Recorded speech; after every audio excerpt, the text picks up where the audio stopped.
Brian, a poor elderly man, gave shelter to a stranger on a rainy night. Little did he know that this small act of kindness would change both their lives forever. As the old man invited the young traveler into his humble home, where a birthday cake sat alone with its candles flickering, neither of them could have guessed what the night had in store.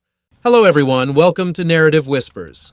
Today I'm going to share another heartwarming story, so let's dive into it. The sound of raindrops gently tapped against the window pane.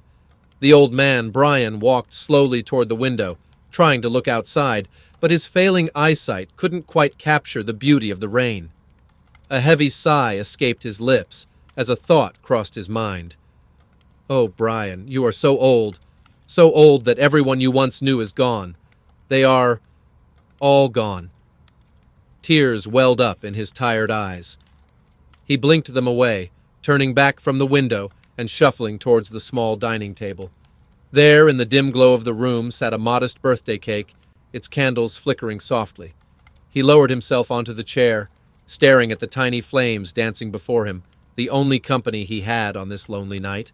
It was Brian's 71st birthday, and he was all alone. He had lost his wife years ago, and they never had any children. All his friends and relatives had been scattered, some lost to a deadly pandemic, others separated by the aftermath of war. Now, in this quiet corner of the world where he lived, there was no one left who truly knew him, no one to share memories with, no one to call family. A deep loneliness weighed on his chest as he looked at the small birthday cake in front of him, its candles flickering warmly in the dimly lit room. He let out a soft, tired chuckle and whispered to himself, "Let's begin with the birthday cake, Brian. It's just you." Taking a slow breath, he leaned forward, ready to blow out the candles, when suddenly the doorbell rang. Brian stopped. He let the candles remain unblown. A thought crossed his mind. Who could it be at this hour? It was 2 a.m. The night was deep, silent except for the sound of rain tapping gently against the windows. Even if he ignored the time, expecting a visitor was unusual. No one ever came. Not anymore. His frail hands pressed against the table as he pushed himself up from the chair. His joints ached, but he steadied himself. Slowly, step by step, he walked toward the main door. His breath felt heavier with each step, his heart uncertain. Was it fear? Or perhaps a strange hope? Brian slowly opened the door and peered outside. There, standing in the downpour, was a young gentleman holding a suitcase. His clothes were soaked, and he shivered visibly. For a moment, silence enveloped them both. Then the young man broke the quiet. "Hello, sir, I am Andrew. Could you please tell me where Street 65 is?" he asked, his voice trembling slightly. Brian paused, processing the question. A second later, he realized with a wry smile that there was no Street 65 in these parts. "Street numbers end at 40 here, young man," he replied gently. "There is no Street 65 around here." Andrew's face fell, and he looked upward at the stormy sky, his expression tinged with sadness. Noticing the young man's distress and soaked appearance, Brian's heart softened further. "I think you're not from around here. Where are you from?" Brian inquired, his voice laced with concern.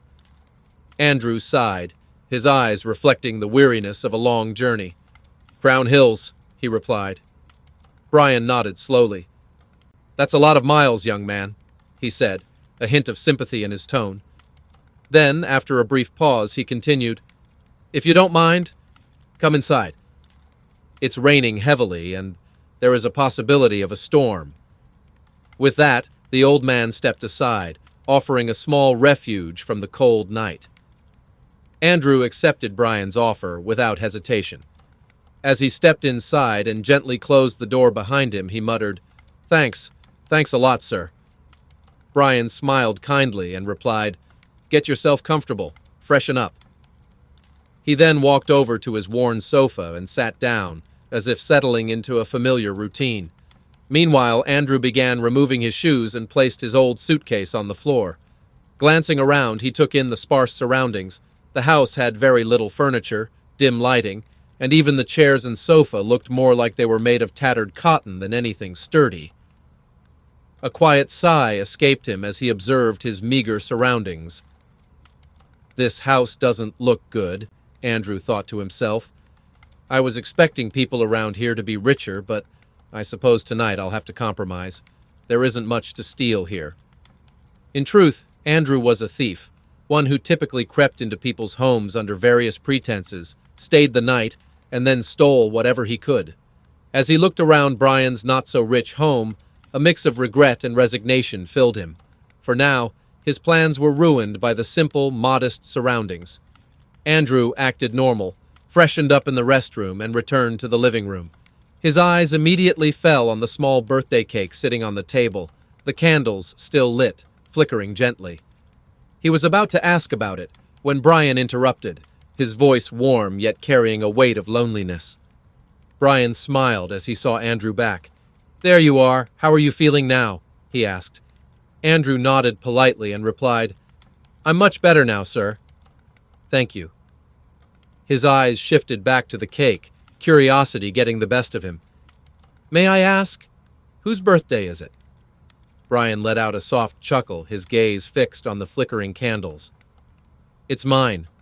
Another year older today," he said, his voice holding a strange mixture of amusement and sorrow. Andrew straightened up a bit and quickly responded, "Oh, happy birthday, sir. How old are you today?" For a moment, Brian didn't answer. He stared at the cake, lost in thought. Then, with a faint smile, he simply said, "That doesn't really matter, son. I've stopped counting." There was something in his voice, something distant, like he was speaking more to himself than to Andrew. Brian took a deep breath before continuing. "It was the same day a year ago that it is now." Andrew frowned slightly, not quite understanding what he meant. "What do you mean, sir?" he asked hesitantly. Brian let his fingers lightly trace the edge of the table as he spoke. "The irony of birthdays is that after a certain age they're no longer happy." His voice was calm, but there was a depth to it, a heaviness that Andrew had not expected. Andrew was stunned by his words. He never expected such conversations from an old man. His heart was full of mixed emotions. There was a moment of silence in the room, then Brian said, "Would you like to celebrate with me?" Andrew's mind was already filled with confusing thoughts, and Brian's question only added to the chaos. He thought, why would anyone want to celebrate their special day with someone like me? Brian noticed Andrew's hesitation and quickly added, "I'm sorry if I made you uncomfortable." "It's all right if you don't want to." Before he could finish, Andrew, without even realizing it, blurted out, No, sir, I would love to." And then, as the words left his mouth, he paused. "Why am I acting like I really want this?" he thought. "I am not really this. I am just a thief."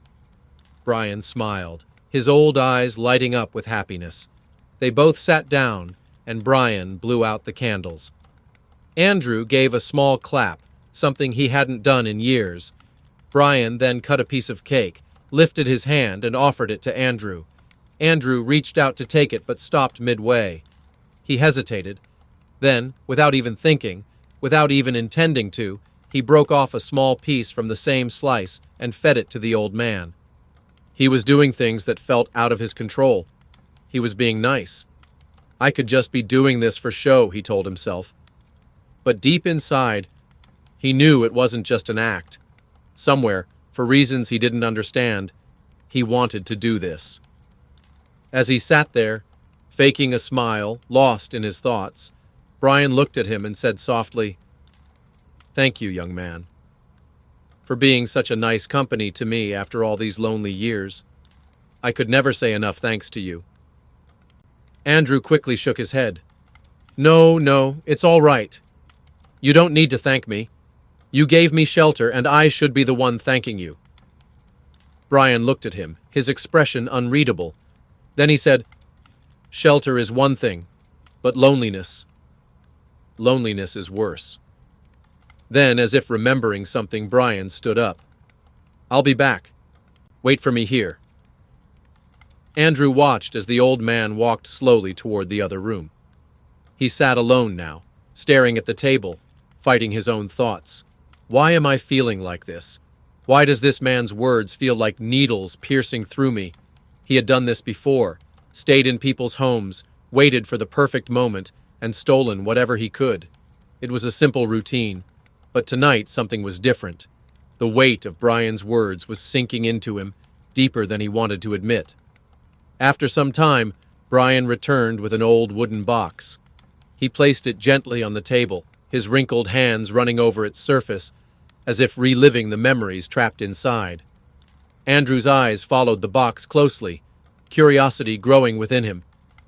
Brian opened the box slowly, the creaking of the wood breaking the silence of the room. Then, with a soft sigh, he said, "As you are my company today, on this special day of mine, I have never felt this good in the past 10 years or more. I just want to share my good memories with you, as you are here in my bad times, son. This is my box of memories, just like this house once was." He carefully took out a photograph of a beautiful woman, her smile frozen in time. He stared at it for a moment before speaking again, his voice carrying the weight of years gone by. A house once filled with her laughter and chuckles. Andrew found himself drawn into Brian's words. There was something about the way he spoke that made him feel the depth of pain behind those memories. Brian continued, his fingers running gently over the edges of the photograph. "This was our shelter. It always was, ever since we got married. But when she left, this shelter became nothing but loneliness.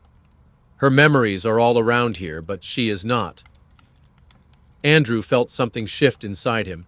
He tried to fight it, tried to ignore the strange emotions creeping into his heart, but he was failing, again and again. Then, suddenly, Brian took out a small, shiny box from inside the wooden chest. As he opened it, a soft golden light reflected in Andrew's eyes. It was a diamond ring, glowing under the dim light of the room. Andrew's breath hitched. His instincts as a thief kicked in immediately. "This looks precious.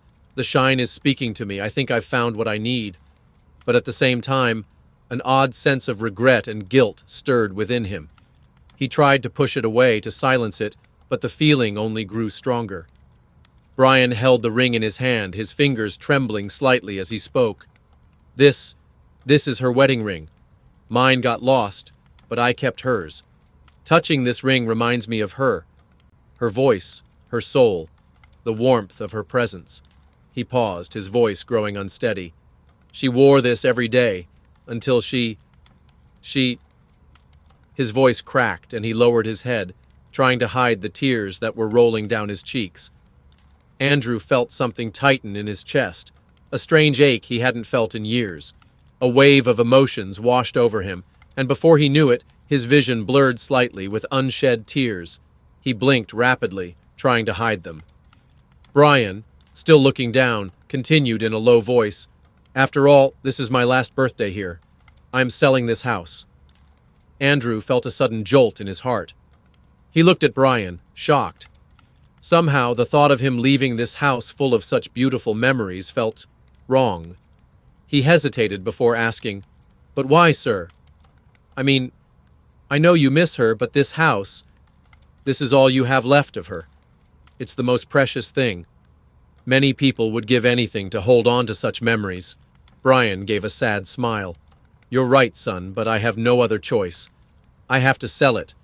I can no longer afford the electricity bills, nor the maintenance a house requires to stay standing.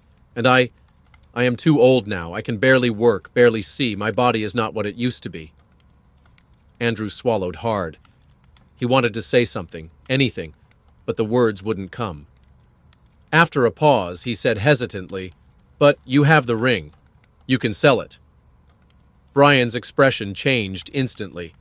He lifted his eyes to meet Andrew's, and for a moment, there was something unreadable in them. Not anger, not disappointment, just a quiet strength. Then, in a soft but firm voice, he said, "Even if I die with an empty stomach, I would never do that, young man." He stood up slowly from his chair, his frail body moving with the weight of years of suffering. As he walked toward the window, his voice softened even more. "This ring, it is everything I have left of her. Selling this house is a necessity because I can no longer keep it. But selling this ring, that will always be my choice." He paused near the window, looking out at the rain that had been falling for hours without stopping. "I know I will be homeless, but even then, I will never sell this ring." His voice grew almost inaudible as he whispered, "And I will die with it." Andrew sat still, his chest tightening with emotions he could no longer deny. His entire life he had stolen without thinking twice. He had taken from people without wondering what memories, what love, what meaning he was stealing along with their possessions. But today, in just a few hours, an old man had made him feel something he had never felt before. Something that scared him.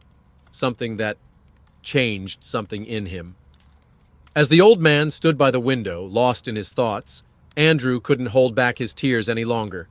He took the chance to slip away, heading straight to the restroom to escape both the old man's presence and his own overwhelming emotions. Inside, he faced himself in the mirror. The reflection staring back at him was someone he barely recognized. His eyes filled with regret, his face heavy with guilt. Tears streamed down silently as years of stolen moments, broken trusts, and unseen wounds came crashing over him. He cursed himself in his mind. How many emotions, how many memories have I stolen before? I can't even process them. I can't even remember them. What have I done? How many lives have I unknowingly shattered? His knees gave in, and he sank to the cold floor, sobbing. The weight of his past pressed down on him like never before. He had stolen money, jewelry, priceless possessions, but now, for the first time, he realized he had stolen more than that. He had taken pieces of people's lives, things that held meaning beyond price. Minutes passed. Then, slowly, he wiped his tears, stood up, and looked at himself in the mirror again. His eyes, though still red, held a new kind of fire. A resolve. "I have to stop this, I promise myself. No, I swear, never again. I will never steal anything from anyone ever again." With that vow, he washed his face, fixed his hair, took a deep breath, and stepped out of the restroom. The old man was still standing by the window. As Andrew approached, Brian turned around and gave him a gentle smile. "I'm sorry, young man," he said softly. "I got lost in my memories for a moment. If I said anything that hurt you, even a little, I truly apologize." Andrew was taken aback. Here was a man who had lost everything, who had unknowingly confronted a thief with painful truths. Yet he was still kind, still considerate. Brian placed a firm yet comforting hand on Andrew's shoulder. "You are a good person," he said. "I think I should sleep now. It's late. You can rest anywhere. Make yourself at home." Andrew smiled, though his heart was heavy. How can someone be so kind, so grateful? As Brian walked to his room, closing the door behind him, Andrew sat on the sofa, deep in thought. He opened his suitcase. There they were, the stolen memories, a necklace, a bracelet, a golden statue, countless treasures, once nothing but objects to him, now screaming with the weight of stolen emotions. He had taken them for money, for survival. But now they felt different. With a deep breath, he closed the suitcase firmly, his decision made. An hour later, Andrew quietly left the old man's house, but for the first time in his life, he left without taking anything. The next morning, Brian woke up, stretching his frail limbs as the morning sun cast a soft glow into the house. The first thing he noticed was the silence. He checked the house for Andrew, but he was gone. A strange emptiness filled his chest. He didn't even say goodbye. As he turned toward the front door, he noticed something. The door was slightly open. His heart skipped a beat. He hurried toward it, looking outside, but there was no one there. Just as he was about to close the door, his eyes landed on something. A suitcase, sitting on the chair near the entrance. Frowning, Brian picked it up, surprised by its weight. He carefully placed it on the floor, his hands shaking slightly as he unlatched it. And then, he froze. Inside, stacks of money. More than he had ever seen in his entire life. His breath caught in his throat as his hands trembled. On top of the money, there was a note. With a pounding heart, Brian picked it up and read, "I am sorry, sir, and thank you for a life-changing realization in the few hours I spent with you. Don't think about where this money came from. You might not want to know, but keep it from my side. The guilt is mine to bear. I can't give you anything else.